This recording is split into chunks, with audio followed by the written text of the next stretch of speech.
चर्चा का आज यहाँ पर हमें परमिशन दिया है। माननीय अध्यक्ष जी, वो सालों से चाहते थे कि इनका दर्द, इनकी वेदना, इनकी परेशानी, नक्सलियों द्वारा किया गया उनको अन्याय और उनके भविष्य को अंधेरे में घेरने वाली ये पूरी व्यवस्था एक बार देश की सबसे बड़ी पंचायत हमारी संसद में उजागर हो और पूरी दुनिया उसको जाने। मगर लंबे समय तक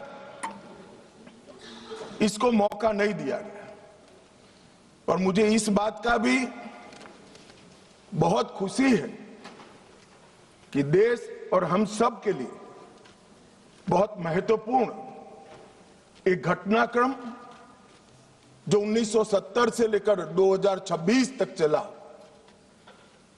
उस घटनाक्रम के बारे में आज संसद में चर्चा हो रही है। मान्यवर, थियोरी का जो प्रचार कर रहे थे वो एक गलत प्रकार का नैरेटिव, एक गलत प्रकार का स्वप्न भोले भाले आदिवासियों के सामने रखा था कि हम आपके अधिकार के लिए लड़ रहे हैं, हम आपको न्याय दिलाने के लिए लड़ रहे हैं, हम आप विकास से महरूम रह गए हो इसलिए लड़ रहे हैं। मान्यवर, आज बस्तर से नक्सलवाद लगभग समाप्त हो चुका है। बस्तर के अंदर हर गांव में एक स्कूल बनाने की मुहिम चली। बस्तर के अंदर हर गांव में राशन की दुकान खोलने की मुहिम चली। हर तहसील पंचायत में पीएचसी, सीएचसी बने, इनके आधार कार्ड बने, राशन कार्ड बने, 5 किलो अनाज मिल रहा है, गैस के चूल्हे वितरित होते जा रहे हैं। मैं इतना ही पूछना चाहता हूं, नक्सलवाद की जो लोग यहां पर वकीलात कर रहे थे उनको, कि ये 70 से अब तक क्यों नहीं मिला?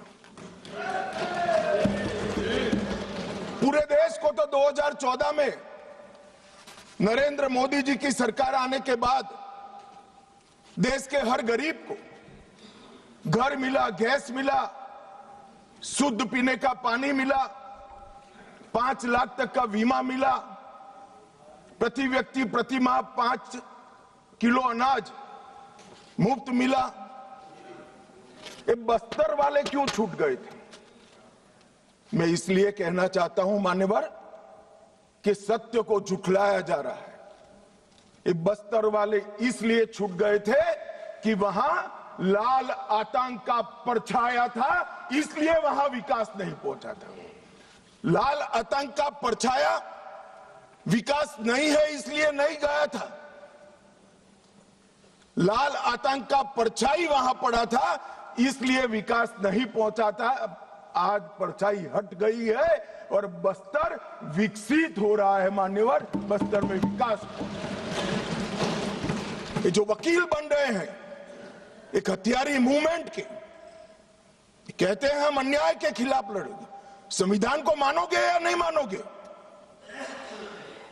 किसी को भी अन्याय होता है, इसका उपाय हमारे संविधान के अंदर निहित है। अदालतें बनी है, विधानसभाएं बनी है, जिला पंचायतें बनी है, तहसील पंचायतें बनी है। ये पूरी व्यवस्था को नकार कर हाथ में हथियार उठा लोगे? ऐसा कैसे चलेगा? और जस्टिफाई जो करे उनको मैं कहना चाहता हूं, वो समय चला गया। ये नरेंद्र मोदी की सरकार है, जो हथियार उठाएगा उसको हिसाब चुकाना। इस तरह से नहीं चलेगा। सरकार संवेदनशील है, सभी समस्याओं को सुनना चाहती है, निराकरण भी चाहती है। यही संसद ने ढेर सारी योजनाएं बनाई है, मगर इसका इंप्लीमेंटेशन भी आप नहीं करने दोगे क्योंकि आपकी आइडियोलॉजी और आपका अवैध शासन वहां पर चलता रहे। मैं आज पूछना चाहता हूं, अभी कांग्रेस के लोग बहुत जोर जोर से आदिवासी का विकास नहीं हुआ, विकास नहीं हुआ, विकास नहीं हुआ कहते थे, और राजकुमार रोज जैसे आदिवासी युवा सांसद भी वोट की लालच में कांग्रेस का समर्थन कर रहे थे, कांग्रेस की थ्योरी का समर्थन कर रहे। मैं उनको पूछना चाहता हूं, भाई 75 साल में 60 साल तो शासन आपने किया, आदिवासी अभी तक विकास के बगैर क्यों बच गया? विकास तो अब आकर नरेंद्र मोदी जी कर रहे हैं।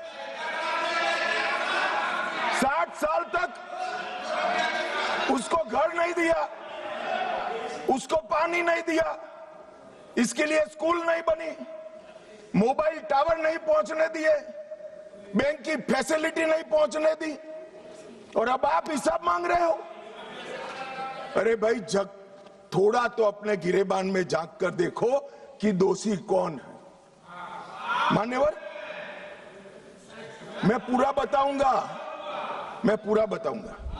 मान्यवर, 12 राज्य, छत्तीसगढ़, तेलंगाना, आंध्र प्रदेश, ओडिशा, महाराष्ट्र, मध्य प्रदेश, झारखंड, बिहार, बंगाल, केरल, कर्नाटक का कुछ हिस्सा और उत्तर प्रदेश के 3 जिले, ये पूरा रेड कॉरिडोर बनाकर रखा और वहां कानून का शासन समाप्त कर दिया। 12 करोड़ लोग गरीबी के अंदर सालों तक जीते रहे, किसी ने चिंता नहीं की। हजारों युवाओं की मृत्यु हुई। एक एनजीओ की अगर मान ले तो इधर और साइड से 20,000 युवा मारे गए। कई पूरा जीवन दिव्यांग बन गए, अपाहिज बन गए, नर्क का जीवन जी रहे हैं और उनके तक विकास भी नहीं पहुंचा। मान्यवर, कौन जिम्मेदार है इसके लिए? क्या इस देश की सबसे बड़ी लोकतंत्र की पंचायत ने क्षीर नीर कर इस पर चिंतन नहीं करना चाहिए, या अपने गढ़े गढ़ाई थ्योरी लेकर घूमते रहना चाहिए? मैं बाद में बताता हूं कि नक्सलवाद का मूल कारण विकास की डिमांड नहीं है, एक आइडियोलॉजी, जिस आइडियोलॉजी को अपने राष्ट्रपति पद का चुनाव जीतने के लिए 1970 से इंदिरा जी ने स्वीकार कर लिया। ये वामपंथी विचारधारा के कारण नक्सलवाद फैला। मान्यवर, प्रधानमंत्री मनमोहन सिंह जी ने पूरे देश के सामने स्वीकारा था कि कश्मीर और नॉर्थ ईस्ट की तुलना में भी देश की आंतरिक सुरक्षा की सबसे बड़ी समस्या हथियारी माओवादी, मगर कुछ नहीं हुआ। मान्यवर, 2014 में परिवर्तन हुआ और मोदी जी के शासन के अंदर कई सारी वर्षों पुरानी समस्या का निराकरण हुआ। धारा 370 हट गई, 35A हट गई, राम जन्मभूमि पर भव्य मंदिर बन चुका है, जीएसटी इस देश में आज वास्तविकता बनकर रहा है, सीएए का कानून आ गया है, विधायी मंडलों में मातृशक्ति को 33% आरक्षण दिया गया है।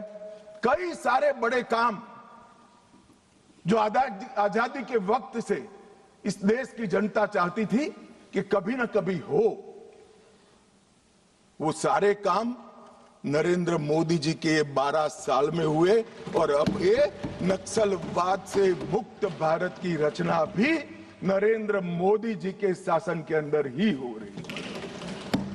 ये 12 साल एक प्रकार के देश के लिए बहुत शुभंकर साबित हुए। देश को गरीबी से मुक्ति दिलाने के लिए, देश के युवाओं के लिए नई शिक्षा पद्धति लाने के लिए, देश की आंतरिक और बाह्य सुरक्षा को सुनिश्चित करने के लिए, इस देश के मूलों से न जुड़ी हुई पॉलिसियों को दरकिनार करने के लिए ये 12 साल में बहुत कुछ हुआ है।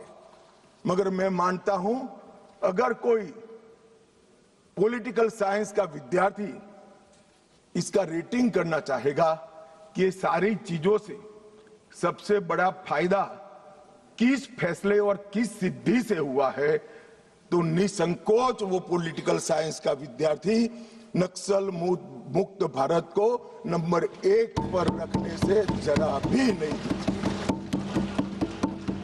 मान्यवर,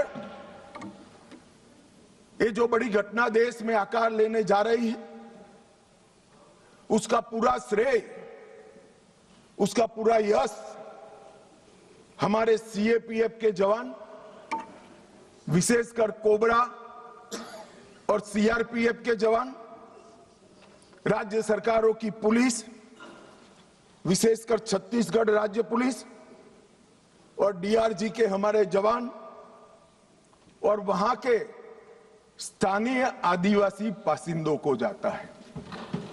अगर उनका सहयोग ना होता तो दुनिया में कई रिकॉर्ड है, बड़े बड़े तानाशाह जब जनता साथ नहीं देती है तो डूम हिलाकर भागे हैं। मगर यहां पर आज वामपंथी उग्रवाद समाप्त होने जा रहा है, इसमें जनता का भी बड़ा साथ है। और आज मैं फिर से एक बार इस चर्चा की शुरुआत में जो हजारों युवा मारे गए, जो सिक्योरिटी फोर्सेस के जवान शहीद हो गए, जिन्होंने अपना सर्वस्व इस देश की आंतरिक सुरक्षा के लिए बलिदान कर दिया, वो सभी को मन पूर्वक पूरे सदन की ओर से विनम्र श्रद्धांजलि देकर उसको एक्नॉलेज करना चाहता हूं। मान्यवर, जो विचारधारा है इसका विकास से कोई लेन देन नहीं, विकास के मांग से भी कोई लेन देन नहीं। ये विचारधारा कौन सी है? क्या है माओवादी विचारधारा? इसका ध्रुव वाक्य क्या है? जब हम आजाद हुए हमने कहा सत्यमेव जयते, सत्य का हमेशा विजय होता है। इनका ध्रुव वाक्य क्या है? कि सत्ता बंदूक की नली से निकलती है, ये इनका ध्रुव वाक्य है। और वहां सत्ता शब्द का बहुत महत्वपूर्ण स्थान है। ये विकास के लिए नहीं है, अपने आइडियोलॉजी के अस्तित्व के लिए है, अपने आइडियोलॉजी के विजय के लिए है। और आइडियोलॉजी को भोले भाले आदिवासियों में स्प्रेड कर सत्ता हासिल करने के लिए। यहां कोई विकास की बात नहीं है, इनका लोकतंत्र पर कोई विश्वास नहीं है। यहां ढेर सारे लोग, मैं नाम देना नहीं चाहता, मैं सुन रहा था 3 घंटे से कह रहे हैं कि अन्याय है तो अन्याय के खिलाफ लड़ रहे हैं। भाई, लड़ने का तरीका क्या है? हम अंग्रेजों के शासन में नहीं लड़ रहे हैं। कुछ लोगों ने भगत सिंह जी और बिरसा मुंडा से कंपैरिजन कर दिया। क्या हिमाकत कर रहे हैं? शहीद भगत सिंह और बिरसा मुंडा, भगवान बिरसा मुंडा जो अंग्रेजों के सामने लड़े, वो संविधान तोड़कर हाथ में हथियार लेकर निर्दोषों की हत्या करने वालों लोगों के साथ आप इसका कंपैरिजन कर रहे हैं? मान्यवर, राजनीतिक स्वार्थ से ऐसे विषयों में ऊपर उठ जाना चाहिए। यही विचारधारा कहती है दीर्घकालीन युद्ध ही हमारी विचारधारा को फैला सकता है। उनको अपनों का भी खून बहाने से कोई परहेज नहीं। और उनके आदर्श देखिए साहब, 10,000 साल के हमारे उपलब्ध इतिहास में कितने आइडियल आदर्श पुरुष, स्त्री, युवा हुए, एक बहुत बड़ा लिस्ट बन सकता है। इन्होंने तिलका मांझी को अपना आइडियल नहीं समझा, भगवान बिरसा मुंडा, भगत सिंह जी या सुभाष बाबू को अपना आइडियल नहीं समझा। इन्होंने आदर्श किसको कहा? माओ को कहा, चीन का। ये आदर्श तय करने में भी फॉरेन से इंपोर्ट करते हैं। मान्यवर,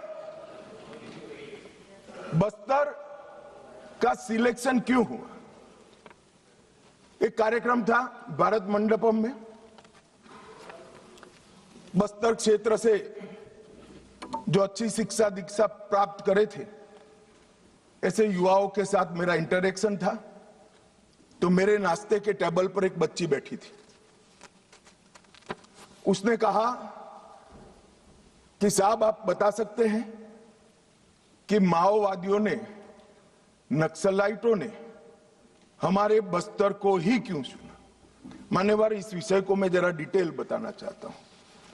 हम सब जानते हैं कि सन 47 में जब हम आजाद हुए, संसाधन बहुत कम थे।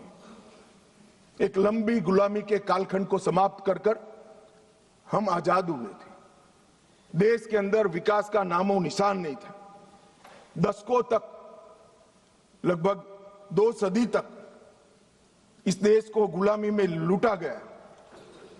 जब नया राज्य बना तो राज्य की पहुंच कुछ क्षेत्रों में सीमित रह गई थी ही नहीं, बढ़ानी थी। ये तो समय जाते जाते बढ़ेगी।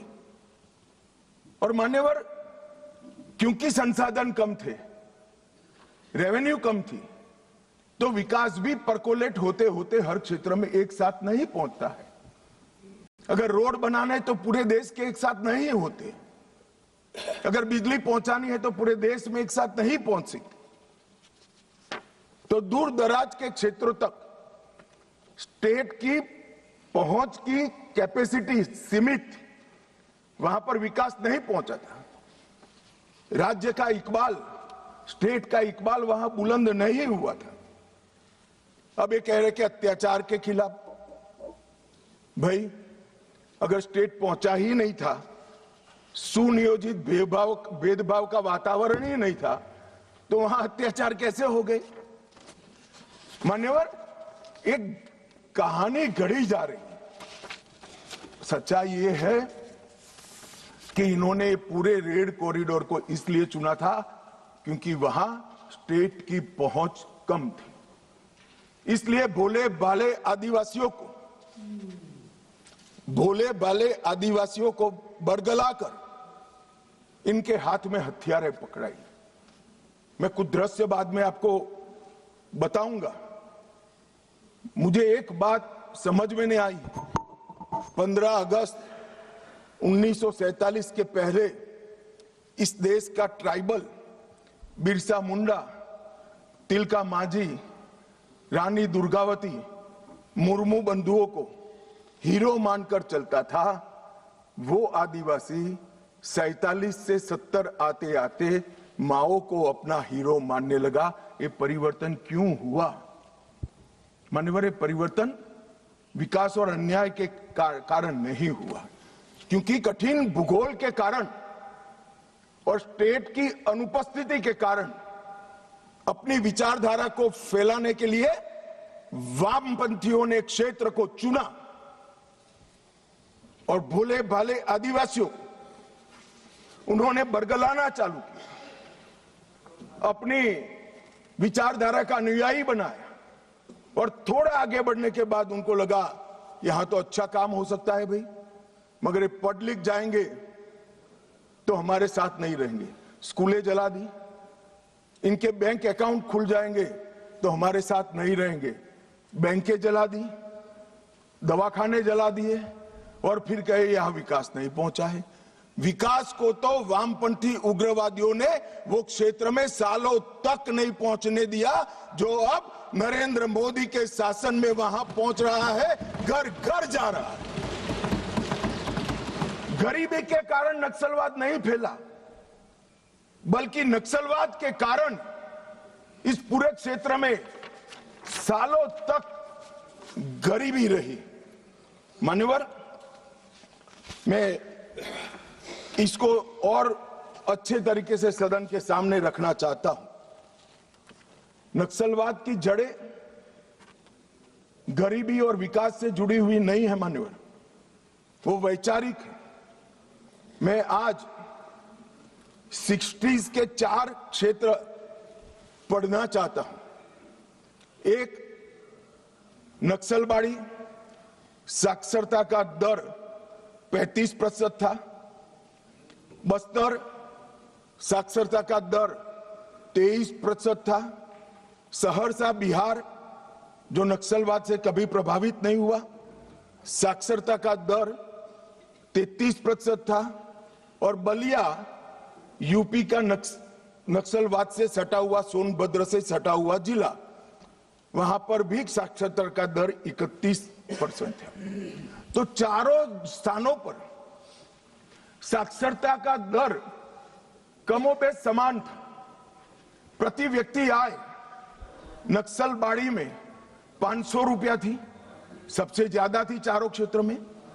बस्तर में 190 रुपया थी, सहरसा में 299 रुपया थी और बलिया में 374 रुपया थी। तो प्रति व्यक्ति आय भी चारों क्षेत्र में एक समान थी, मगर नक्सलवाड़ी और बस्तर में वामपंथी उग्रवाद पनपा और सहरसा और बलिया में नहीं, क्योंकि सहरसा और बलिया की भूगोल उनके अनुकूल नहीं थी। वहां घने जंगल नहीं थे, नदी नाले छुपने की पहाड़ियां नहीं थी, हथियार लेकर अपनी मूवमेंट करने का, आदिवासियों को दबाने का, उनको जबरदस्ती अपनी आइडियोलॉजी के साथ जोड़ने की वहां पर अनुकूलता नहीं थी।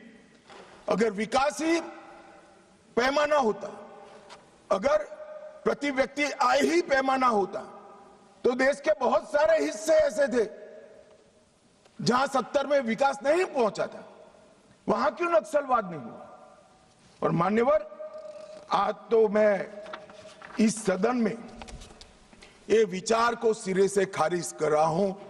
हम लोकतंत्र में हैं, हमने इस देश के संविधान को स्वीकार किया है, संविधान के माध्यम से ही आज इस महान सदन के हम सदस्य हैं। अन्याय किसी को भी हो सकता है, अन्याय किसी को भी हो सकता है, विकास कहीं पर भी कम ज्यादा हो सकता है। हम संवैधानिक रास्तों से हमारी लड़ाई लड़ेंगे या हाथ में हथियार लेकर निर्दोषों को मार डालेंगे?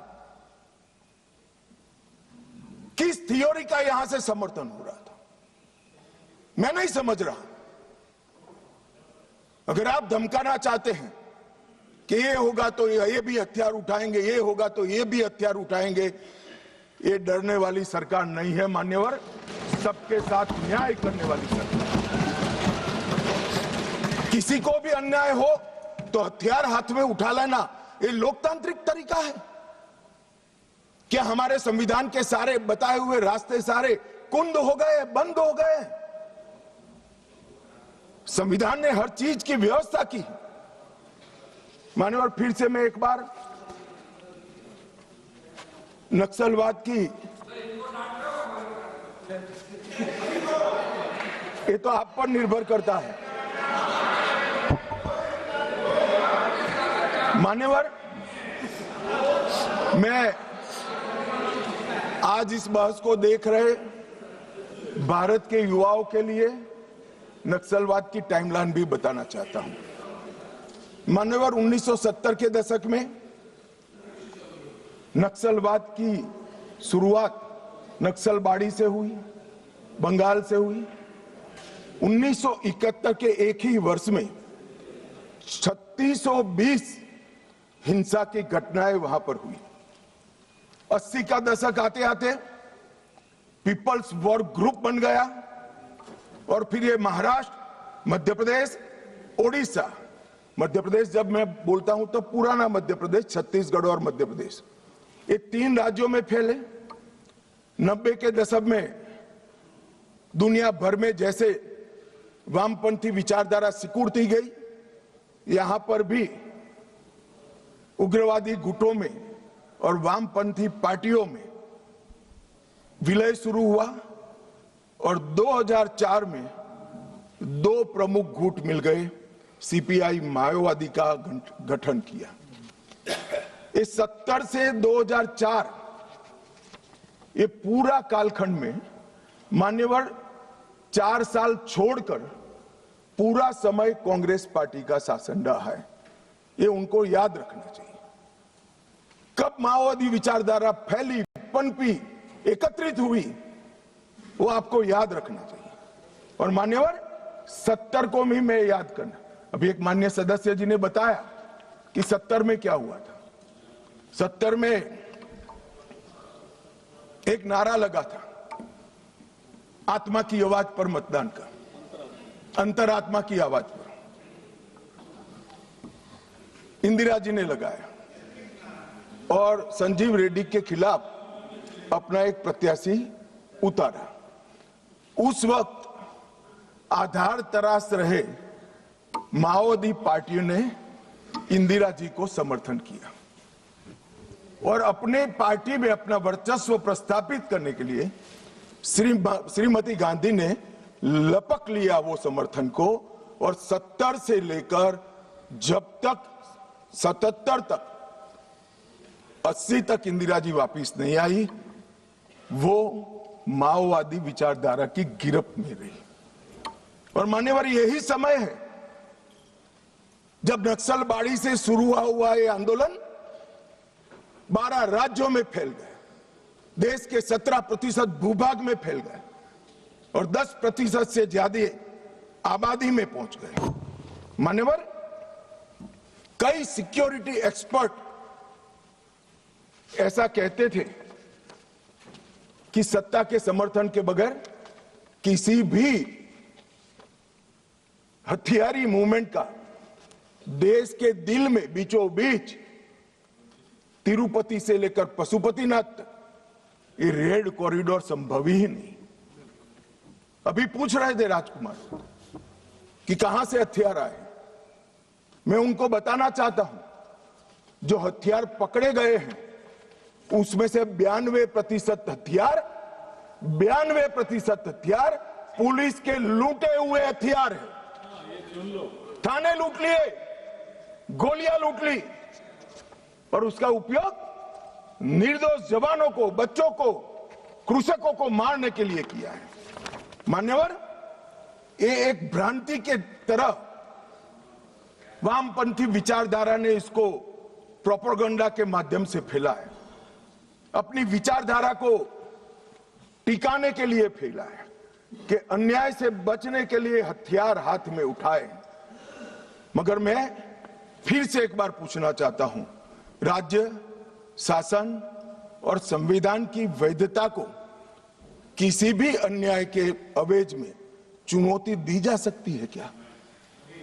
अन्याय के खिलाफ लड़ने का हमारे संविधान ने रास्ता बनाया है, इसीलिए राजकुमार रोत यहां बैठे हैं, चुनाव लड़े इसलिए यहां बैठे हैं, वरना वो भी सरेंडर की लिस्ट में होते अगर हथियार लिया होता तो। आपने, हाँ, इसीलिए कहता हूं यही रास्ता है। हमने आज जिस व्यवस्था के निर्मूलन की मैं बात कर रहा हूं मान्यवर, वो लोकतंत्र की जड़ों पर वार कर रही है। लोकतंत्र का मूल सिद्धांत है किसी भी समस्या का समाधान बहस से निकल सकता है, हथियारों से नहीं निकल सकता। और मान्यवर, इन्होंने इस देश में वैक्यूम खड़ा करने का प्रयास किया, स्टेट का वैक्यूम, सारी व्यवस्थाएं नष्ट कर गवर्नेंस का वैक्यूम, संविधान पर से श्रद्धा खत्म कर संविधान का वैक्यूम और पुलिस थानों को जलाकर सिक्योरिटी का वैक्यूम खड़ा करने का प्रयास किया है। मैं आज इस मंच से देश की जनता को ये बताने आया हूं कि माओवादी हिंसा करने वालों के, नक्सलिज्म की हिंसा करने वालों का दिन लद गया है। अब सरकार के लंबा समय नहीं चलेगा। और कई देशों में हुआ है, कंबोडिया, पेरू, कोलंबिया, कई देशों के इतिहास इससे भरे पड़े हैं, भयानक रक्तपात हुआ है। हमारे यहां भी 20,000 लोग मारे गए। मान्यवर, ये एक वैचारिक लड़ाई है। देश की जनता ने माओवादी उग्रवादियों को, वैचारिक लड़ाई है, माओवादी उग्रवादियों को अन्याय के खिलाफ हथियारों की लड़ाई मानने की गलती नहीं करनी चाहिए, क्योंकि वामपंथी विचारधारा अपना आधार खो बैठी। इसलिए सारे वामपंथी ऐसे येन केन प्रकारेण अलग अलग थियरी रचित कर अपने अस्तित्व को टिकाने में पड़ी। इनका एकमात्र एजेंडा है देश में वैक्यूम खड़ा करना, देश के असंतोष को, स्वाभाविक असंतोष को हथियारों के माध्यम से दिशा देना, स्टेट का वैक्यूम, गवर्नेंस का वैक्यूम, संविधान का वैक्यूम, सिक्योरिटी का वैक्यूम और रक्तपात, यही उनका उद्देश्य है जो अब सफल नहीं होगा। मानिए, और कई सारे भोले भाले ग्रामीणों को एनिमी इन्फॉर्मर बताकर फांसी पर चढ़ा दिया। कौन सी अदालत ने फांसी पर चढ़ाया? इन्होंने जनता अदालत के नाम से एक फारस खड़ा किया, जहां ना कोई वकील है, ना कोई जज है, वो स्वयं बैठे हैं, वो स्वयं फैसले करते हैं और फांसी दे देते हैं। इसका जस्टिफिकेशन करते हुए मैंने तो सुना है, मैं आज नाम देना नहीं चाहता वरना यहां से खड़े हो जाएंगे। मान्यवर, इसका जस्टिफिकेशन नहीं हो सकता।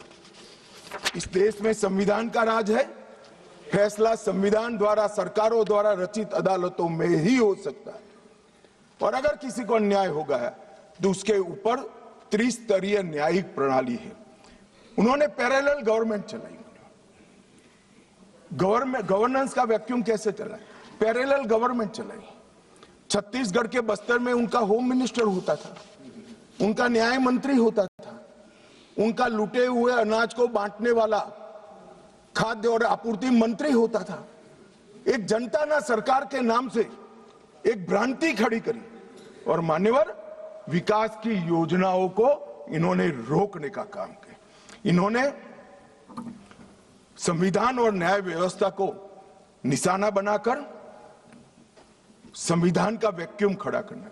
कोई चुनाव न लड़े, मतदान नहीं होने देंगे, सरपंच कोई नहीं होगा, तहसील पंचायत, जिला पंचायत का सदस्य नहीं होगा, विधायक वो चाहते हैं वो ही जीत कर आएंगे। किस प्रकार की व्यवस्था खड़ी करना चाहते हैं और इसका समर्थन कैसे हो सकता है? अब कह रहे बातचीत करो, जो कह रहे उनको मैं बताना चाहता हूं, मैं 50 बार कह चुका हूं सार्वजनिक मंचों पर, बस्तर में जाकर, बस्तर के हर तहसील में जाकर कह चुका हूं, हथियार डाल दीजिए, सरकार आपके पूरे पुनर्वसन की व्यवस्था करेगी, मगर हथियार नहीं डालेंगे। मान्यवर, हमारी सरकार का पॉलिसी है, चर्चा उसी से होती है जो हथियार डालता है, जो गोली चलाता है उसको जवाब गोली से ही दिया जाता है। ये हमारी सरकार का पॉलिसी। हथियार डाल दो, मैं आगे बताता हूं कितने लोगों ने डाल दिए और अब पुनर्वसन कर रहे हैं। और मान्यवर, इसका नतीजा ये आया कि 70 से 26 तक यहां ये चलता रहा। कई ऐसे हमले हुए, जहानाबाद का हमला, 1000 आर्म्स नक्सलियों ने सीआरपीएफ के कैंप को और जेल को कब्जे कर अजय कानू समेत 389 कैदियों को मुक्त कराकर ले गए। आंध्र ओडिशा सीमा पर दर्जनों स्कूलों और इंफ्रास्ट्रक्चर की सुनियोजित विनाश किया। हर ठेके में 20% का जनता ना टैक्स डालते रहे। मान्यवर, 70 ट्रकों में झारखंड में एक साथ आग लगा दी, 11 बोगियों में मालगाड़ी में एक साथ आग लगा दी और वार्षिक वसूली उनकी जनता ना टैक्स की, इनके ही सेक्रेटरी का जो कंप्यूटर मिला है इसके हवाले से कह रहा हूं, 240 करोड़ रुपया थी। मान्यवर, 240 करोड़ रुपया। और इसको कैसे जस्टिफाई कर सकते, किस तरह से जस्टिफाई करते? मान्यवर, मैं आज ये नक्सलवाद मूल कहां से आया, परंतु हमारे देश के लिए वो किसी भी प्रकार से ऐसी स्थिति ही नहीं थी कि जहां इस प्रकार के साम्यवादी विचारधारा, लेफ्टिस्ट विचारधारा का पनपना हो पाए।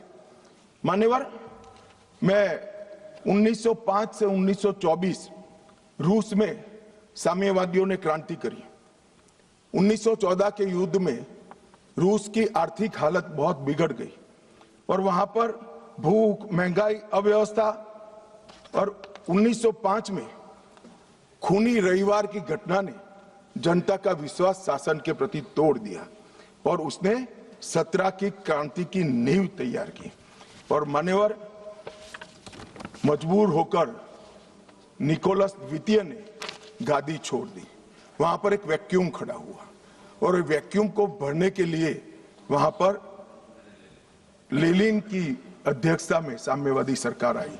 इसी तरह से चीन में एक अव्यवस्था खड़ी हुई, करोड़ों किसानों गरीबी और भूखमरी से जीवन जी रहे थे और 1921 में कम्युनिस्ट चीनी पार्टी की स्थापना हुई। माओ उनके नेता बने। कम्युनिस्टों और कुओमिंटांग के बीच में जो वहां के सो कॉल्ड राष्ट्रवादी थे, राजा के वफादार थे, इनके बीच में युद्ध हुआ और 34-35 में एक लॉन्ग मार्च हुई और मान्यवर एक पीपल्स रिपब्लिक ऑफ चाइना की स्थापना 1939 में हुई। अब ये 1939 और 1925 वो दो महत्वपूर्ण घटनाएं हैं। इसका हमारे देश में क्या असर हुआ है समझिए साहब। जैसे ही रसिया में साम्यवादियों की सरकार का गठन हुआ, यहां पर 1925 में सीपीआई की स्थापना हुई, कम्युनिस्ट पार्टी ऑफ इंडिया। अब ये जो समर्थक है उनको मैं पूछना चाहता हूं, रसिया में कम्युनिस्टों की सरकार बनी, उसी वक्त यहां सीपीआई बना, सीपीआई की स्थापना हुई, इसके बीच में कोई रिलेशनशिप है क्या? ये सोचने की बात है। रसिया की सरकार ने स्पॉन्सर कर दुनिया भर में कम्युनिस्ट पार्टी की रचना की, इसका एक हिस्सा हमारे यहां बना हुआ। अब जिस पार्टी की नींव ही किसी दूसरे देश की प्रेरणा से गई है, वो हमारे देश का भला कैसे सोचेंगे? इन्होंने तो अंग्रेजों का भी समर्थन किया था। 1964 में कम्युनिस्ट पार्टी मार्क्सिस्ट बनी। ये भी समझने जैसा है कि सीपीआईएम क्यों बना। मान्यवर 64 में 69 में 1969 में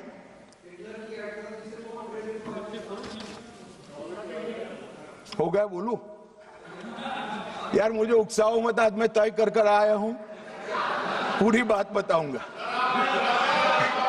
मान्यवर 1964 में सीपीआईएम बना। यह भी समझना पड़ेगा कि सीपीआई थी, फिर सीपीआईएम क्यों बनी। मान्यवर 1964 में सोवियत रशिया और चीन के बीच में झगड़ा हुआ, तो दोनों साम्यवादी राष्ट्र के अंदर अलग अलग विचारधारा की साम्यवादी सरकारें आई। जैसे अलग अलग विचारधारा की आई, तो यहां पर चीन की भी एक समर्थित पार्टी सीपीआई मार्क्सिस्ट खोल दी, जो अभी बोल रहे थे, अपने अमराराम जी बोल रहे थे। मान्यवर ये दोनों पार्टियां कम्युनिस्टों की, एक रसिया में जब क्रांति हुई तब हुई, और एक रसिया के चीन के बीच मतभेद हुआ तब हुई। इसके बाद 69 में संसदीय राजनीति का विरोध करने के लिए, मेरी बात ध्यान से सभी लोग सुने, आपके माध्यम से मैं देश को भी कहना चाहता हूं, 1969 में सीपीआई एमएल मार्क्सिस्ट की स्थापना हुई। इसका उद्देश्य कोई विकास का वैक्यूम बनना नहीं था, कोई अधिकारों की रक्षा नहीं था। उसके संविधान में उद्देश्य था संसदीय राजनीति का विरोध कर सशस्त्र क्रांति करना, जो रसिया और चीन में कर चुके थे। मगर यहां राजाशाही नहीं बची थी, अंग्रेज यहां था नहीं, यहां संविधान से चलने वाली एक लोकतांत्रिक सरकार बन गई थी। फिर क्यों संसद का विरोध? चुनाव लड़ते, जीत कर आते, अपनी बातों को लोगों को मनवाते, मगर वैसे तो कोई बात सुनेगा नहीं। इसलिए सशस्त्र क्रांति, क्रांति कई प्रकार की होती है। वैचारिक क्रांति होती है, कुछ लोगों ने गीतों लिखकर क्रांति की है, महात्मा जैसे लोगों ने अहिंसक क्रांति करी थी। इन्होंने सशस्त्र क्रांति और दूसरा संसदीय राजनीति का विरोध करना, ये दो उद्देश्यों के साथ सीपीआई मार्क्सिस्ट बना। और मान्यवर यही आज के माओविस्ट है। ये मूल समझे बगैर अन्याय अन्याय अन्याय अन्याय रटे जा रहे। भाई अन्याय के लिए नहीं बनी है, हमारी संसदीय राजनीति का विरोध करने के लिए, संसद का जिसका आप सदस्य हो, इसका विरोध करने के लिए बने। उसके बाद में 75 में जैसे ही कांग्रेस का समर्थन मिला, एमसीसी माओइस्ट बनी। और बिहार झारखंड केंद्रित पार्टी बनी, फिर पीडब्ल्यूजी 80 में बना, वो आंध्र केंद्रित बना, 82 में दलित किसान केंद्रित सशस्त्र संघर्ष CPI ML party unity Bihar में बनी, दलित किसान केंद्रित संघर्ष इनका उद्देश्य था। 98 में पीपल्स वॉर ग्रुप बना और उसमें माओवादियों का एकत्रीकरण हुआ। इतना सब करने के बाद भी वो सफल नहीं हुए और 2000 में PLJA बना, GA बना, जो सैन्य विंग बनी, गुरुल्ला फोर्स बनाई मान्यवर, और 2004 में ये PWG MCC दोनों का विलय हो गया। तो थियोरी वाले और हथियार उठाने वाले दोनों 2004 में विलीनीकरण हुआ, 14 में मोदी जी आए और 26 में सबकी समाप्ति हो गई। ये टोटल 1925 से लेकर 2026 तक 101 साल का उनका इतिहास है मानिए। इसीलिए मैं कहता हूं मेरे साथी सदस्यों को जो सामने बैठे हैं, आप इसको अन्याय का स्वरूप, अन्याय के खिलाफ संघर्ष का स्वरूप मानकर महिमा मंडित मत करो। हम जिस सदन में बैठे इसका विरोध करने के लिए वो जन्मे हैं। वोट की जगह बुलेट से शासन प्राप्त करना चाहते हैं। और मान्यवर, अगर यही बात है कि चर्चा करिए, चर्चा करिए, चर्चा करिए, चर्चा से कोई परहेज नहीं, हर कोई चर्चा का स्वागत करता है, पर फिर तो पुलिस क्यों रखी है? पुलिस की जरूरत ही नहीं है। सेना क्यों रखी है?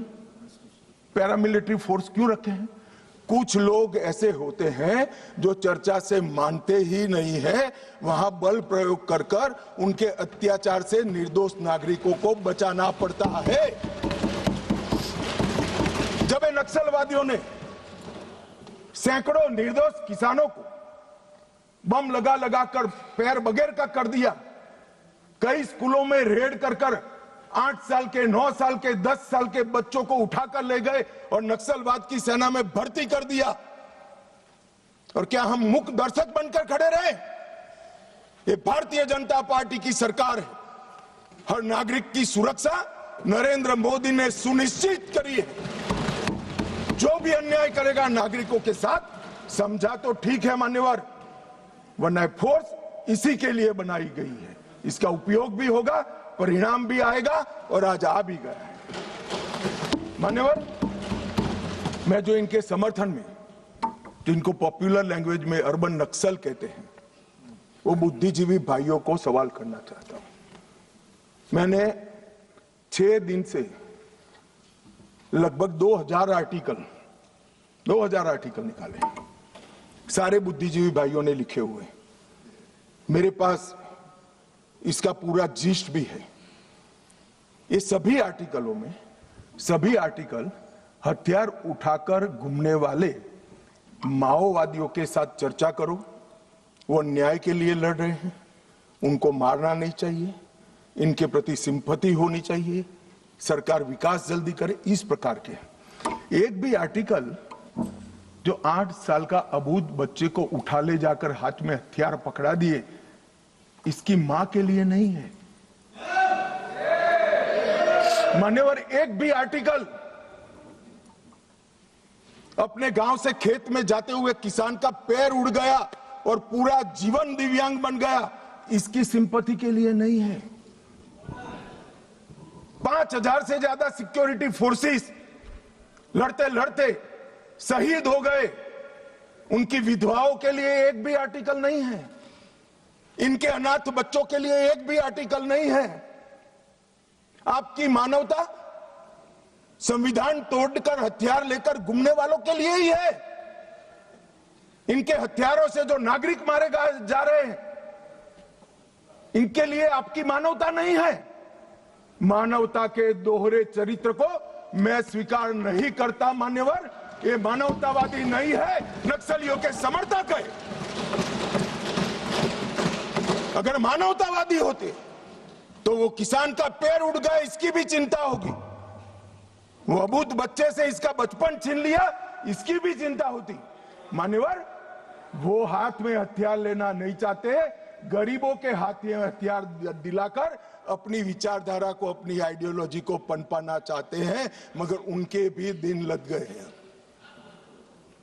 स्पष्टता से सुन लीजिए, ये पूरे देश में अब जागरूकता आई है। और क्या हुआ है, पूरा देश आज सुन रहा है, पूरा देश आज समझ रहा है। मान्यवर, मैं आज एक और बात बता दूं, किसी सदस्य ने जिक्र किया, पूछना चाहता हूं कि सलवा जुडम की शुरुआत किसने की? मान्यवर, किसी बीजेपी के कार्यकर्ता ने नहीं की थी।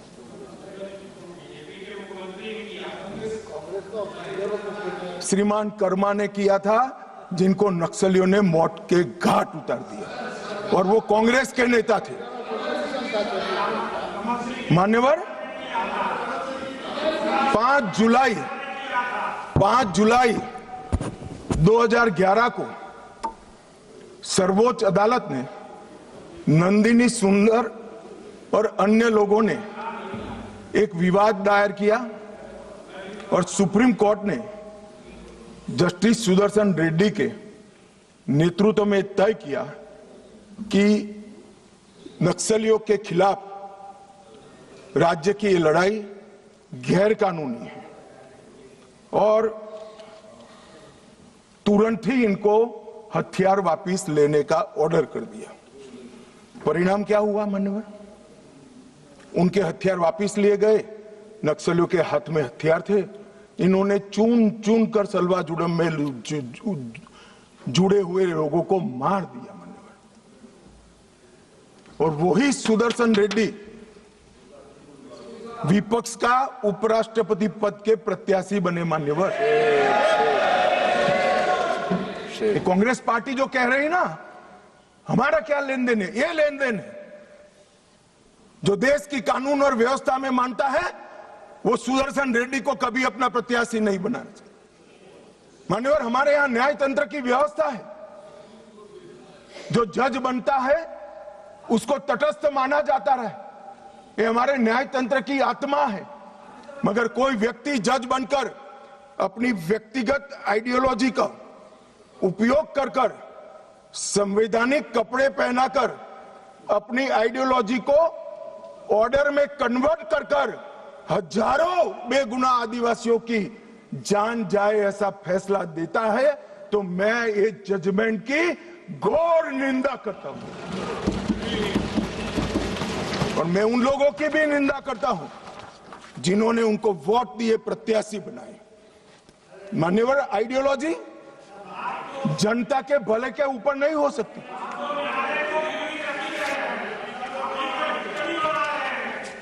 मान्यवर, आइडियोलॉजी कभी अबूझ आदिवासियों की सुरक्षा के ऊपर नहीं हो सकती। आइडियोलॉजी जनता के भले से ऊपर नहीं हो सकती। मान्यवर,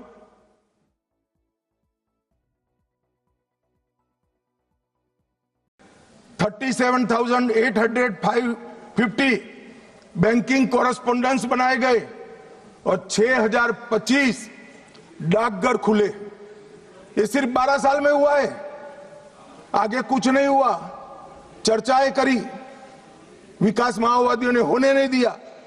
हमने माओवादियों के साथ चर्चा नहीं करी, उनको समाप्त किया और विकास को आगे बढ़ाया। 259 एकलव्य आदर्श विद्यालय हमने बनाए मान्यवर।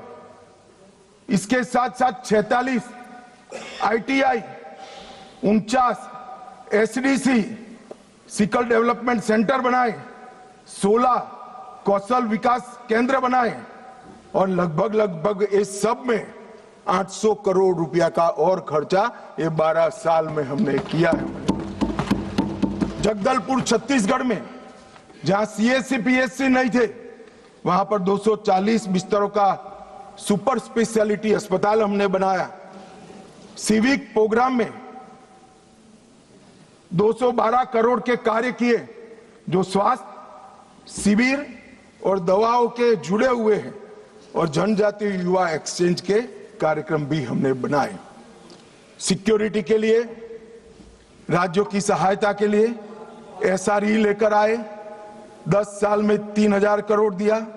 स्पेशल इंफ्रास्ट्रक्चर स्कीम लेकर आए और 5000 करोड़ दिया। एक्सटेंडेड SIS योजना लेकर आए और 2000 करोड़ दिया और 4000 करोड़ केंद्रीय निधि द्वारा क्रिटिकल पब्लिक इंफ्रास्ट्रक्चर जैसे पानी की छोटे छोटे पानी की टंकी है, जोड़ने वाली पुलियां हैं, गांव के अंदर पंचायत घर बनाना है, इसके लिए 4000 करोड़ रुपया दिया। मान्यवर, ये क्यों हो पाया और 70 से अब तक क्यों नहीं हुआ था? कांग्रेस पार्टी करना नहीं चाहती थी ऐसा नहीं है, करने जाते थे वो धमाके कर मार देते थे। हमने धमाके करने वालों को समाप्त किया तो ये विकास अब हो रहा है और विकसित बस्तर की रचना मान्यवर हो रही है। मान्यवर, अब मैं आ रहा हूं हथियारी माओवादियों के खिलाफ जो हमारे पैरामिलिट्री फोर्सेस ने जो अभियान चलाया उस पर आ रहा हूं। 2014 के बाद क्या बदला मान्यवर? CAPF तो वही है, स्टेट पुलिस भी वही है। 2014 के बाद क्लियर पॉलिसी और स्ट्रॉन्ग पॉलिटिकल विल इस काम में जुड़ी। नरेंद्र मोदी जी ने यह स्पष्ट कर दिया, इस देश के किसी भी कोने में, चाहे कश्मीर हो, चाहे उत्तर पूर्व हो, चाहे वामपंथी उग्रवादी विस्तार हो, गैर कानूनी प्रवृत्ति नहीं चलेगी। इस पर कठोर हाथों से काम सेंटर और स्टेट के बीच में अलाइनमेंट हुआ। स्टेट की कैपेसिटी में गवर्नमेंट, गवर्नेंस और पुलिसिंग तीनों में हमने सुधार किया। CAPF और स्टेट पुलिस का समन्वय बढ़ाया। एक्शनेबल इंटेलिजेंस को नीचे तक परकोलेट करने की व्यवस्था की और जिम्मेदारियां भी स्पष्ट कर दी। मान्यवर, ऑल एजेंसी अप्रोच शुरू किया। सिर्फ हथियार नहीं, NIA, ED, इंटेलिजेंस एजेंसी, ये सभी नेटवर्क, फंडिंग और सपोर्ट सिस्टम, ये सभी पर हमने प्रहार किया। इफेक्टिव सरेंडर पॉलिसी लेकर आए, बाद में मैं आंकड़ा बताता हूं। डेवलपमेंट और गवर्नेंस में हमने कोई वैक्यूम नहीं छोड़ा और अब पहले जहां राज्य की उपस्थिति नहीं थी, स्टेट नहीं था, वहां आज राज्य की उपस्थिति है। और नक्सलवाद के हार का सबसे बड़ा कारण ये है कि राज्य अब हर गांव में पहुंच चुका है, वहां पंचायत बन चुकी है। मान्यवर, विकास के लिए हमने होल ऑफ गवर्नमेंट अप्रोच लिया और सुरक्षा नकेल कसने के लिए होल ऑफ एजेंसी अप्रोच लिया। मान्यवर, 3 चीजें आज मैं देश के सामने 3 तिथियां जरूर बताना चाहता हूं। 20 अगस्त, 24 अगस्त 2024, 20 अगस्त 2019 और कल 31 मार्च 2026। 20 अगस्त को गृह मंत्रालय में एक मीटिंग हुई और जो पूरा मोदी जी ने विकास का काम तो पहले से ही चालू कर दिया। ये पूरा पुलिस कोऑर्डिनेशन का काम, मॉडर्नाइजेशन का काम, रिटायर्ड नक्सलियों को पुलिस फोर्स में लेने का काम, इनके कोऑर्डिनेशन का काम, खुफिया एजेंसी के साथ, ये सब 20 अगस्त को डिजाइन करेंगे। तो फिर इतनी देर क्यों लगी? बैठ जाओ। मैं बताता हूं पैसा का भी। मान्यवर, देर क्यों लगी? क्योंकि बीच में छत्तीसगढ़ में कांग्रेस की सरकार थी। मैं आज रिकॉर्ड पर ये कहना चाहता हूं, मान्यवर, बिहार 24 के पहले नक्सल मुक्त हो चुका था। महाराष्ट्र एक तहसील छोड़कर 24 के पहले नक्सल मुक्त हो। ओडिशा 24 के पहले नक्सल मुक्त हो चुका था। झारखंड एक जिला छोड़कर 24 के पहले नक्सल मुक्त हो चुका था। सिर्फ छत्तीसगढ़ में हुआ था क्योंकि वहां कांग्रेस की सरकार थी। मुझे कहने में कोई संकोच नहीं है, क्योंकि सत्य बोलते हुए कहीं पर कोई भी स्थान का विचार नहीं कहना चाहिए। सत्य बोलने के लिए ही होता है।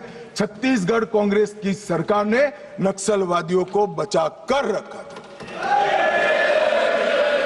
और मान्यवर यहां दूसरी तारीख आती है 24 अगस्त 2024 की शुरुआत में हाँ एलिगेशन ही है, एलिगेशन है, हाँ एलिगेशन समर्थन करना है। एक मान्यवर मैं किसी व्यक्ति के सामने नहीं कर रहा हूं, मुझे रूल्स न समझाएं। और व्यक्ति के सामने करना है तो भूपेश बागल को पूछो, प्रूफ रजू करूं क्या यहां पर? हाँ बोले तो बोलो वरना फंस जाओगे। मान्यवर जनवरी 2024 में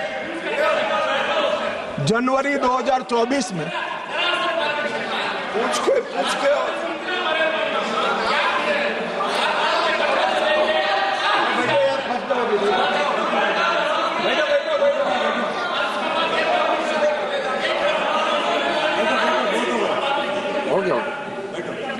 मान्यवर 2024 में छत्तीसगढ़ में सरकार बदली, उसके दूसरे ही महीने मैं वहां गया था।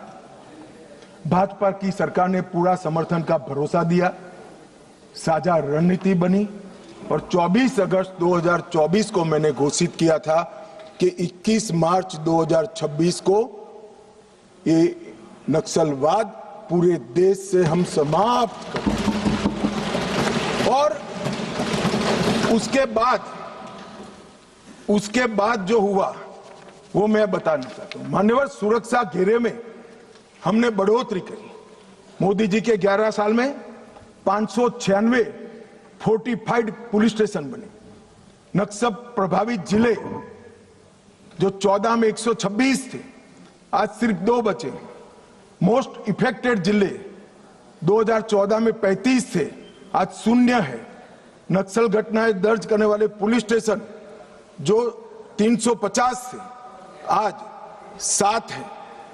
कैंप पिछले 6 साल में 406 नए सीएपीएफ के कैंप बनाए, 68 नाइट लैंडिंग हेलीपैड बनाए, 400 बुलेट प्रूफ ब्लास्ट प्रूफ गाड़ियां हमारे जवानों को दी गई, 5 अस्पताल हमारे जवानों के लिए बनाए गए और कम्युनिकेशन की सारी व्यवस्था चुस्त दुरुस्त कर दी गई।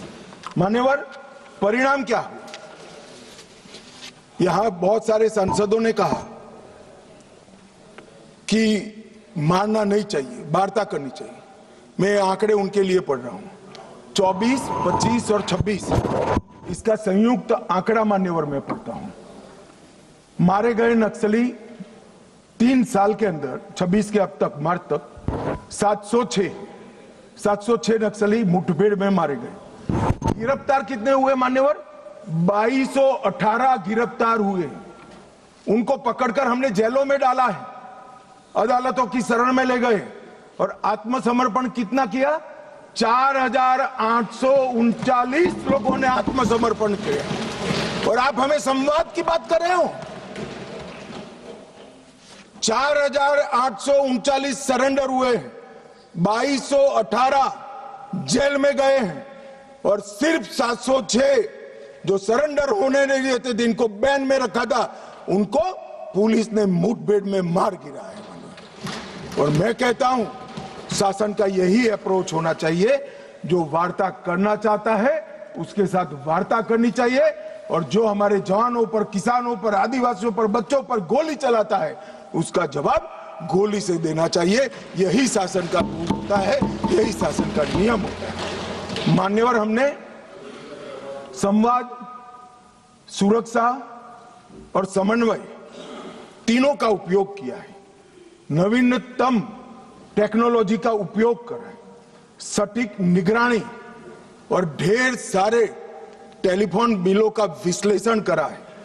Location tracking system, mobile phone की गतिविधियां, scientific call logs, social media analysis, forensic और तकनीकी संस्थानों की सहायता लेकर ये पूरे अभियान का हमारे गृह मंत्रालय ने नेतृत्व किया है।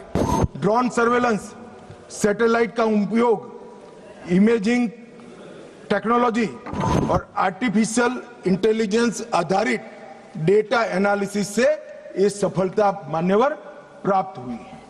मान्यवर कई ऐसे अभियान भी चले जिसने बड़े बड़े क्षेत्र क्लियर कर दिए। अगर मैं नहीं बोलता हूं तो हमारे जवानों के लिए अन्याय हो जाएगा। ऑपरेशन ऑक्टोपस 2022 में चला, बूढ़ा पहाड़ क्षेत्र में बिहार में चला। Operation double would Gumla, Lohardaga और लातेहार जिलों में चला। 8 से 25 फरवरी तीनों जिले नक्सलवाद से मुक्त हो गए। 2022 में चला। ऑपरेशन थंडरस्टॉर्म झारखंड के सरायकेला, पश्चिमी सिंहभूम और खूंटी जिले में 1 से 3 सितंबर 22 में चला। ऑपरेशन भीमबंद मुंगेर जिले के जून व जुलाई 22 में चला। ऑपरेशन चक्रबांधा बिहार के गया और औरंगाबाद जिलों में 22 में चला और ये सारे एरिया मान्यवर इससे मुक्त हो गए। मान्यवर एक ऑपरेशन की ओर मैं विशेष ध्यान दिलाना चाहता हूं सदन का। ऑपरेशन ब्लैक फॉरेस्ट तेलंगाना और छत्तीसगढ़ की सीमा में 50 किलोमीटर लंबी और 37 किलोमीटर चौड़ी एक पहाड़ी है। ये पहाड़ी पर इन्होंने अपना एक परमानेंट कैंप बनाया था। 5 साल लड़ सके इतना असला, इतने हथियार, सोलार से वहां लाइट की व्यवस्थाएं, ढेर सारी आईडी बनाने की फैक्ट्रियां और 5 साल का अनाज वहां पर भरा था। 400 से 500 कैडर वहां पर एकत्रित थे। और मान्यवर मैं आज बड़े संवेदनशीलता के साथ कहना चाहता हूं कि बहुत गर्मी थी मान्यवर। 45 डिग्री टेम्परेचर पहाड़ पर था। पत्थर 10 बजते बजते गर्म हो जाता था। शरीर में से 2 लीटर 3 लीटर पसीना बह जाता था। हम जवान को पीने के लिए रेशनिंग में 300 ग्राम पानी देते थे। जवानों ने उफ नहीं की मान्यवर। 21 दिन तक ऑपरेशन चला। 30 से ज्यादा माओवादी मारे गए। बाकी सारे नीचे उतरते ही पुलिस के साथ मुठभेड़ों में मारे गए या सरेंडर किए और ये पूरा असला हमने जब्त कर लिया। इसी ने महाराष्ट्र, छत्तीसगढ़ मतलब बस्तर और तेलंगाना में माओवादी आंदोलन का अंत किया।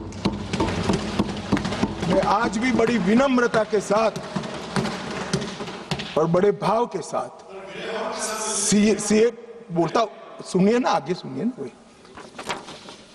मान्यवर बड़ी विनम्रता के साथ और बड़ी संवेदनशीलता के साथ कोबरा, सीआरपीएफ, डीआरजी और छत्तीसगढ़ पुलिस को मन पूर्वक इस सदन में सैल्यूट करना चाहता हूं। मान्यवर इन्होंने अमानवीय धैर्य का उपयोग कर इनके किले को तोड़ा है। वैसे ये कह रहे हैं ग्रेहाम का भी रोल है, मगर हमें तेलंगाना सरकार ने ऊपर आने से ना बोल दी थी कि हम ऊपर नहीं आएंगे, ये नीचे आएंगे तो हम इनको रोकेंगे। इसके लिए धन्यवाद। जो नीचे आए इसको रोका है, ऊपर नहीं आए मान्यवर। और ये आज जो 2024 की इनकी मुख्य कैडर है मान्यवर, इसकी स्थिति आज मैं बताना चाहता हूं। सेंट्रल कमेटी मेंबर और पोलिट ब्यूरो मेंबर 2024 की शुरुआत में कुल 21 थे। मेरी बात ध्यान से सुनिएगा, ये इनकी पार्टी का केंद्रीय नेतृत्व है। 21 थे, 1 पकड़ा गया है, 7 सरेंडर हुए हैं, 12 मारे गए हैं और 1 फरार है। उसके साथ भी वार्ता चल रही है। मुझे लगता है वो भी जल्दी सरेंडर कर देंगे। तो 21 के 21 सेंट्रल कमिटी मेंबर और पोलिट ब्यूरो मेंबर समाप्त हो चुके हैं और केंद्रीय व्यवस्था उनकी टूट चुकी। दंडकार्यालय में 27 स्टेट कमिटी थी, 27 की स्टेट कमिटी थी। 3 अरेस्ट हुए, 20 सरेंडर हुए, 11 मारे गए और 2 से बातचीत चालू हुई है। वो भी 37 के 37 लोग दंडकारण्य जो उनकी मुख्य स्टेट कमेटी थी वो समाप्त हो चुकी। Madhya Pradesh, Maharashtra, Chhattisgarh MMC state committee 3 surrender कर गए, 3 की ही बची थी। ओडिशा 4 बचे थे, 1 सरेंडर करा, 3 मारे गए। ओएससी ओडिशा 5 सरेंडर करे, 5 मारे गए, 10 ही थे। डिस्टर्ब रीजन ब्यूरो अरेस्ट 1 हुआ, 3 मारे गए, 1 फरार है, खाली माननीय 1 ही फरार है, तो 6 के 6 हो गए। और तेलंगाना में 6 सरेंडर हो गए, 3 मारे गए, 1 भी नहीं बचा है। तो उनकी पोलिट ब्यूरो मेंबर और सीएमसी ये पूरा समाप्त हो चुका है। और हमने लक्ष्य किया था कि 31 मार्च को नक्सल मुक्त करेंगे। मैं पूरी व्यवस्था होने के बाद देश को भी सूचित करूंगा, मगर मैं ऐसा बोल सकता हूं, धड़ल्ले से बोल सकता हूं कि हम नक्सल मुक्त हो गए हैं, ऐसा कहने में कोई तकलीफ नहीं। मान्यवर बसवराजू इनके महासचिव न्यूट्रलाइज हुए। हिडमा जिन्होंने 27 लोगों को मारा था, 28 वर्ष से एक्टिव थे। बसवराजू जी 49 वर्ष से एक्टिव थे। विवेक 40 वर्ष से एक्टिव था, न्यूट्रलाइज हुआ। गजरल्ला रवि 11 वर्ष से एक्टिव थे, न्यूट्रलाइज हुए। कदारी सत्यनारायण रेड्डी 46 वर्ष से एक्टिव थे, न्यूट्रलाइज हुए। गणेश उइके 44 वर्ष से एक्टिव थे, न्यूट्रलाइज हुए। वेणुगोपाल आत्मसमर्पण किया, 46 वर्ष से एक्टिव थे। वासुदेव आत्मसमर्पण किया, 36 वर्ष से एक्टिव थे। पल्लूरी प्रसाद राव चंदना 46 वर्ष से एक्टिव थे, आत्मसमर्पण किया। रामदेव माझी देवू 36 वर्ष से एक्टिव थे, समर्पण किया। टिपरी तिरुपति 44 वर्ष से एक्टिव थे, उन्होंने भी सरेंडर कर दिया है। मान्यवर मुख्य हथियारी माओवादी समाप्त हो चुके हैं। मान्यवर हमने एकदम ल्यूक्रेटिव पुनर्वसन पॉलिसी को भी अपनाया है। मान्यवर आत्मसमर्पण की प्रोत्साहन राशि 50,000 घोषित की गई है। सामूहिक सरेंडर पर दुगना कर देते हैं। मोबाइल सबको सरकार की ओर से देते हैं। हथियार जमा कराने पर और मुआवजा देते हैं। पुनर्वसन केंद्र पर कौशल प्रशिक्षण व टूल किट का वितरण करते हैं। 10,000 रुपया प्रति माह 36 माह तक हम उनको देते हैं। सभी को मोदी जी ने प्रधानमंत्री आवास योजना की गिफ्ट दी है। नक्सल मुक्त पंचायत होते ही गांव के विकास के लिए 1 करोड़ रुपया दिया जाता है। और मान्यवर हमने कैंप लगाए हैं सरेंडर के। मैं आज इस सदन को बड़े संवेदनशीलता के साथ बताना चाहता हूं, मैं गया हूं वो कैंपों में। मान्यवर कई सारी स्वयंसेवी संस्थाएं वो कैंप में सालों तक हथियार लेकर घूमने वाले नक्सलियों को सामान्य मानवीय नागरिक बनाने का प्रयास करें। वहां जाते हैं साहब, आंख में आंसू हो जाए ऐसे दृश्य खड़े होते हैं। किसी नक्सली बच्ची को नेल पॉलिश देते हैं तो लगाते लगाते रो पड़ती है। इसके ट्यूटर उसको पूछते हैं क्यों रो रही हो, कि पहली बार मैंने जीवन में नेल पॉलिश लगाया है। 7 साल की थी, ये मुझे उठा ले गए, तब से पैंट शर्ट और बूट में घूम रही हूं, मैंने जीवन को कभी देखा नहीं। मान्यवर लिपस्टिक लगाते लगाते वो रो पड़ते। मेहंदी हाथ में लगती है, उनकी खुशी का कोई ठिकाना नहीं रहता। वहां पर बस्तर में मान्यवर साप्ताहिक बाजार लगते हैं, उनके माँ बाप को मिलने के लिए ले जाते हैं। खुद तो माँ बाप के आशीर्वाद लेते हैं और नए जीवन की आशीर्वाद मांगते हैं। कुछ लोग माँ बाप को पीटने लगते हैं, क्यों दे दिया हमने नक्सलियों को, हमारा जीवन बर्बाद कर दिया। 25-25, 30-30 साल तक न पढ़े न लिखे, निरक्षर रहे, खाना नहीं मिला, पशुओं की तरह दौड़ते रहे, ना रात देखा ना दिन देखा, पूरा जीवन इनका तबाह हो गया। और जिसको भी ये नक्सलवादी हिंसा अन्याय का सामना लगती है, मेरे सबसे करबद्ध निवेदन है, एक कैंप में जाकर 2 रात बिताइए, आपको मालूम पड़ेगा ये नक्सलवादियों ने क्या किया।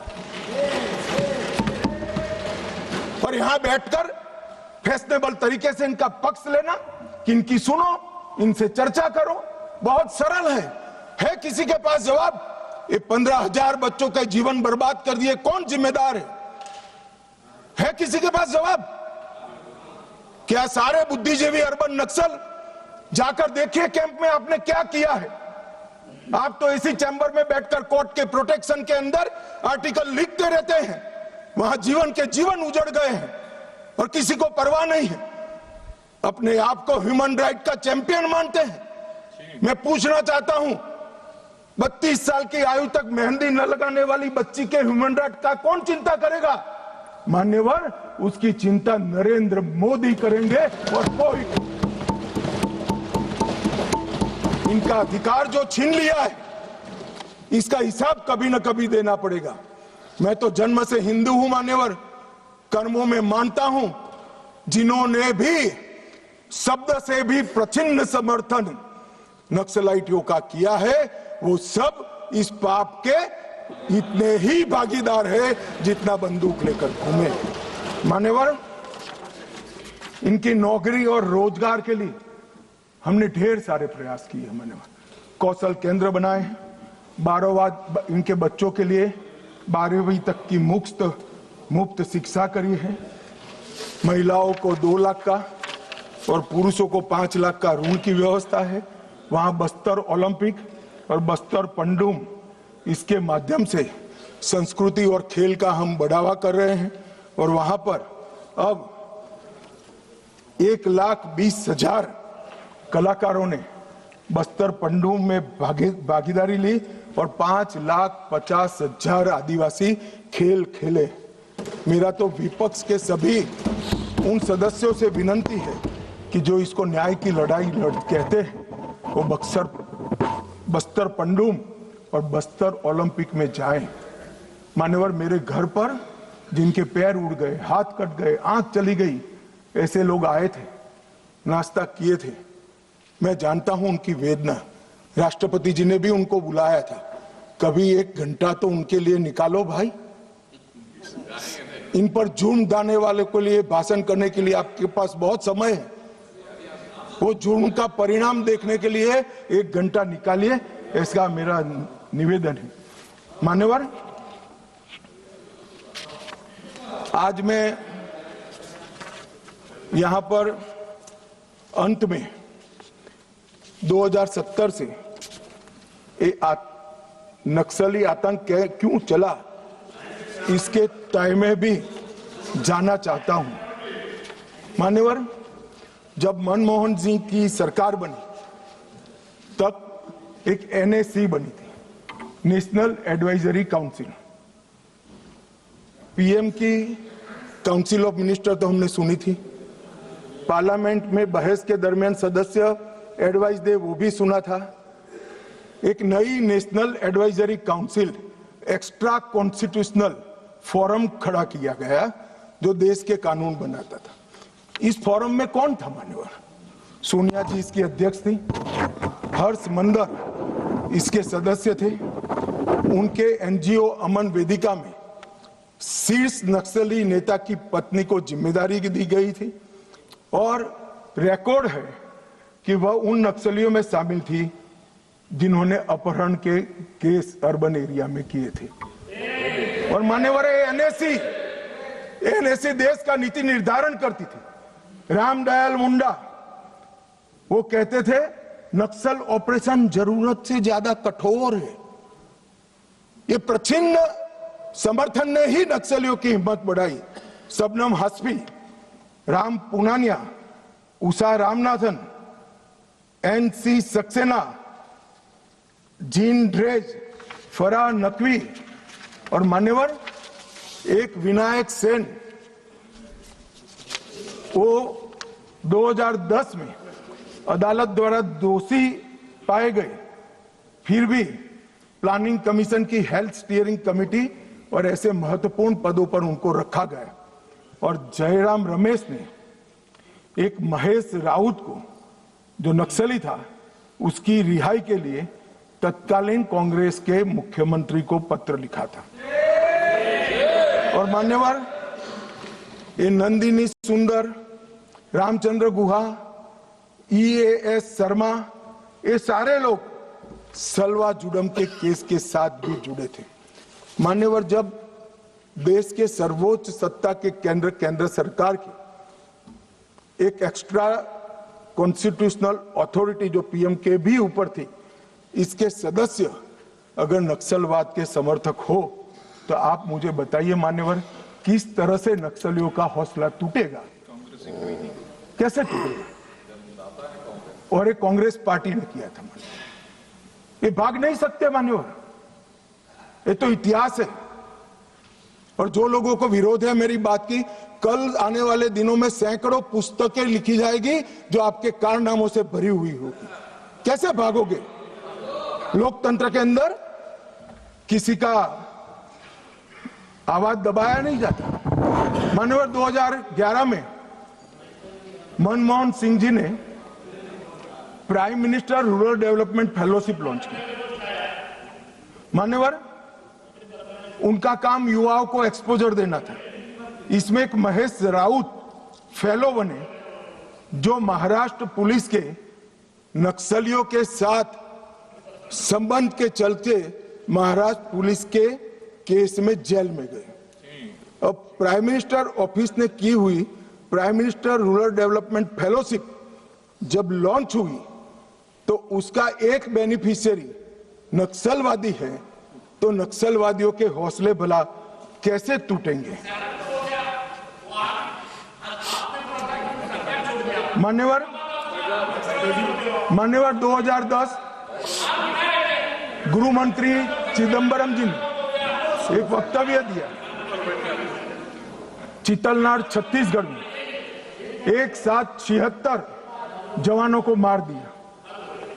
उसके बाद जेएनयू, जिसका अभी अमरा राम जी महिमा मंडन करते थे, जेएनयू वो यूनिवर्सिटी में उत्सव मनाया, वहां एक नृत्य किया कि 76 पुलिस के जवान मारे गए, और नृत्य में जमीन पर भारत का तिरंगा बिछाकर पैर के नीचे रख कर नृत्य किया।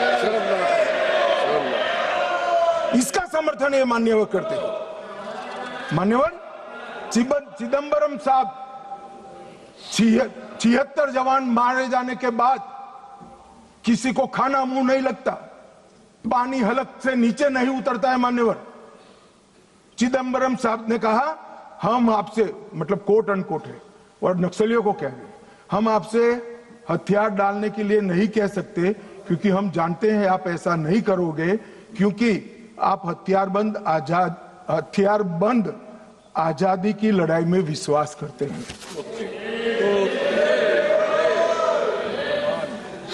मान्यवर, किस प्रकार से देश चला है, और पूरे तालाब में पानी भरा है, इसमें गोता लगाते हैं और कपड़े भिगोए बगैर बाहर निकलते हैं। हमने तो कुछ किया ही नहीं, मैंने तो ऐसा जादूगर देखा नहीं है। तालाब में गोता लगा दे आदमी और बाहर निकले, एक भी कपड़ा भीगा ना हो, और कहेंगे मैं तो निर्दोष हूं, मैं गया ही नहीं, मैं तो बोला भी नहीं, चाला भी नहीं। एक कमाल जादू आता है मान्यवर।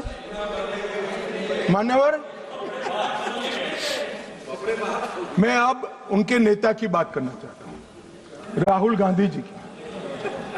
राहुल गांधी जी अपने लंबे राजनीतिक करियर में कई बार नक्सलों और उनके हमदर्दों के साथ देखे गए। भारत जोड़ो यात्रा में कई नक्सल फ्रंटल संगठन हिस्सा लिए, इसका रिकॉर्ड है। 2010 में उड़ीसा में लाडो सिकोका के साथ मंच साझा किया। सिकोका ने उसी मंच से भड़काऊ भाषण दिया और राहुल गांधी को माला भी पहनाई। 2018 में हैदराबाद में गुम्माडी विट्ठल राव उर्फ गद्दार से मुलाकात की, जो विचारधारा के करीब रहे। मई 25 कोऑर्डिनेशन कमेटी ऑफ पीस, मान्यवर 2025 कोऑर्डिनेशन कमेटी ऑफ पीस, इसके साथ मुलाकात की। मान्यवर, आज हिड़वा जब मारा गया, मान्यवर 172 जवानों को मारने वाला हिड़वा जब मारा गया, इंडिया गेट पर नारे लगे, कितने से निकल लेंगे हिडमा। ये वीडियो को राहुल गांधी ने स्वयं ट्वीट किया है। कैसे बच सकते हैं? इन्होंने 70 से लेकर मार्च 26 तक नक्सलवाद का समर्थन किया है, ये नरसंहार का समर्थन किया है, और 20,000 लोग जो मारे गए, इसका दोषी अगर कोई एक है तो कांग्रेस की वामपंथी विचारधारा वाली पार्टी।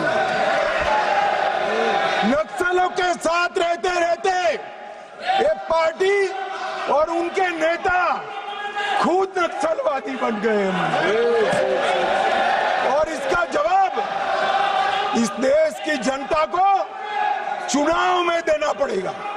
ये बात यहां से रुकेगी नहीं, जनता की अदालत में जाएगी मान्यवर, और इसका जवाब उनको देना पड़ेगा। मान्यवर, फिर से एक बार ये लड़ाई में जो जवान जिस फोर्स के शहीद हुए हैं, अपाहिज हुए हैं, और जो नागरिक मारे गए, वो सबको पूरे सदन की ओर से मनपूर्वक श्रद्धांजलि देकर मेरी बात को पूरा करता हूं।